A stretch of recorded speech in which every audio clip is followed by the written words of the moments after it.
రెండు తెలుగు రాష్ట్రాలకు ఒకటే మీడియా. మన దరిద్రం ఏంటంటే తెలంగాణలో 10 ఏళ్ల నుంచి అద్భుతం సాగిపోతుందని చెప్పుకొచ్చారు, ఆంధ్ర నాశనం అయిపోతుంది 5 ఏళ్లలో అని చెప్పుకొచ్చారు.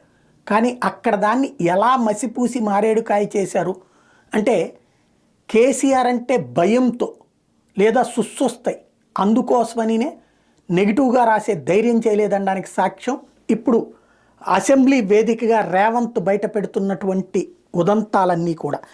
తాజాగా ఏదైతే కేసీఆర్ గొప్పగా చెప్పే జలయజ్ఞంలోని లోపాలన్నీ ఎత్తి చూపెట్టారు. మేడిగడ్డ బ్యారేజ్ తరహాలోనే అన్నారం బ్యారేజ్ కూడా కుంగిపోతోంది, నీటిని నిల్వ చేయలేని విధంగా దెబ్బతింటోందని ఉత్తమ్ కుమార్ రెడ్డి శాసనసభలోనే చెప్పుకొచ్చారు శ్వేతపత్రం విడుదల సందర్భంగా.